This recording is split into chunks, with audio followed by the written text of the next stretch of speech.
kusoo dhawow janaalka Mandeeq Media fadlan taabo calaamada guduudan ama subscribe kadibna rukumo oo taabo gambaleerka si aad mar walba u heshid wararka iyo barnaamijyada aan soo gelino.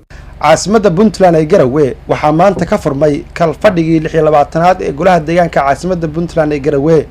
furitaankiisa Kalfadhigan waxaa ka qayb galay mas'uuliyiin ka tirsan Puntland oo ka mid ah wasiirka arrimaha gudaha Puntland, maamulka degmada Garoowe, qaar ka mid ah ismada iyo nabadoonnada gobolka iyo qaybaha kala duwan ee bulshada Garoowe. ugu horeyn gudoomiyaha Golaha Degaanka ahna duqa degmada Garoowe Axmed Saciid Muuse ayaa ka warbixiyay waxqabadka Golaha Degaanka muddadii 6 bilood ahayd ee uu furnaa. waxaa kaloo guddiga joogtada ah si ku meel gaar ah u gudbiyay xeerar loo baahan yahay in Golaha Kalfadhigan laga ansixiyo.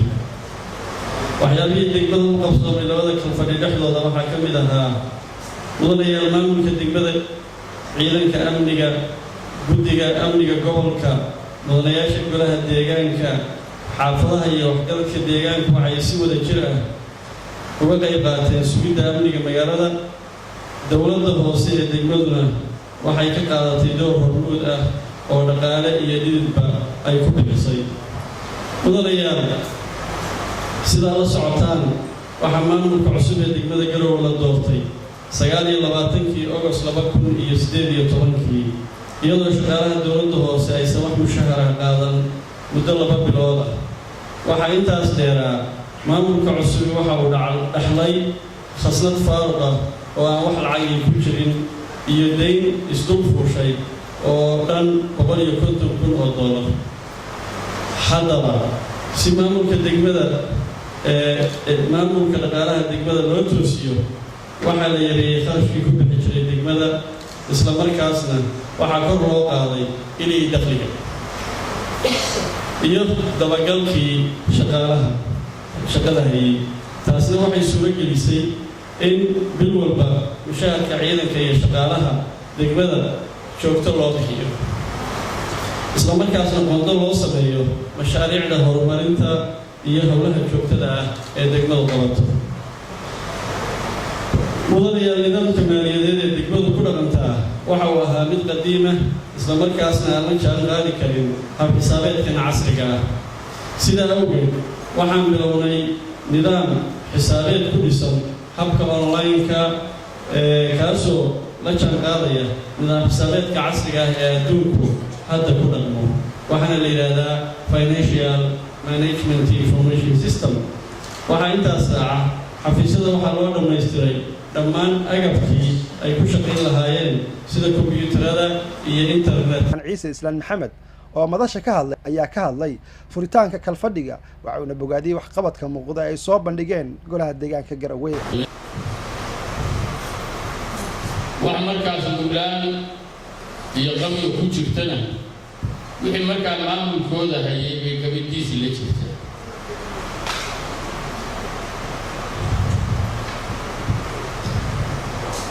heer Puntland markaan guud la hadlo waxaan qabi karaa wax badan oo baahideena tahay diiniyan iyo dadiyan inayna ka dhimayeen.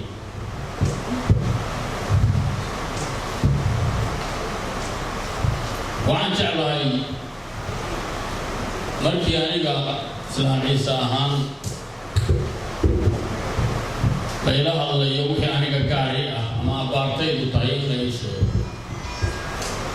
annagu waxaan jeclahay dadka inaanan wax isugu darin ee qof waliba waxa uu mudan yahay ama uu leeyahay isna igala hadlo ama aan kala hadlo.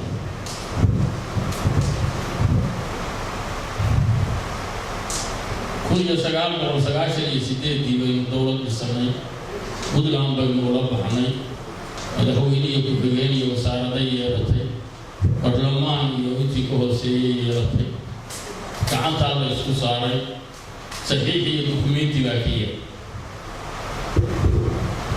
Soomaalida waxay ku mahmaadaan majaar. ugu dambeyn wasiirka arrimaha gudaha Puntland Maxamed Cabdiraxmaan Dhabnacad ayaa bogaadiyay Golaha Degaanka iyo maamulka degmada Garoowe howlaha muhiimka ah ay ka qabteen caasimada. iyo shaqo wanaagga iyo dowladnimo wanaagga maamulka degmada iyo Golaha Degaanka hadii lahayn. ka sugo waxqabadka layna tusay isla mar ahaantaas halkan waxaa layna kugu soo bandhigay maanta caqabado jira oo ay ka mid tahay dhinaca shaqada xaggeeda iyo aaladda lagu shaqaynayo oo u baahan in sare loo sii qaado oo ay ka mid tahay sida guddoomiyuhu halkan uu ka sheegay guriga degmada. waxaa kaloo laga hadlay caqabadda ugu weyn oo dadkuna ku soo celceliyeen oo ah arrinta dhulka iyo caqabadaha ka jira. waxaan u malaynayaa dhammaan dadka halkan ka hadlay waxay muujiyeen sida dhulka iyo caqabadiisu ay qayb uga tahay nidarrada, sida ay qayb uga tahay ama meelka dhac ugu tahay sharafta iyo maqaamka caasimadda. in badanna waxaa laga hadlay sidii wax looga qaban lahaa. waxaana muuqata sida taliyaha qaybta booliisku uu sheegay in wax ka qabashada ciladaasi ama dhibaatadaasi ay tahay mid u wada taalla dowladda, hadday ahaan lahayd dowladda hoose ee degmada Garoowe, hadday ahaan lahayd golaha deegaanka degmada, hadday ahaan lahayd wasaaradda arrimaha gudaha, hadday ahaan lahayd wasaaradda cadaaladda, hadday ahaan lahayd wasaaradda amniga iyo odayaasha dhaqanka. sababtoo sida halkan laga sheegay waxaa in badan dhacda haddii dowladdu ay qaado tillaabadii sharciga ahayd ee ku aadanayd in qofkii dulmiga samaynaya uu helo garab. malihin garabka wuxuu ka helayaa odayaasha dhaqanka, malihin wuxuu garabka ka helayaa qabaa'il, laakiin wuxuu garabka ka helayaa dad wax magarataa.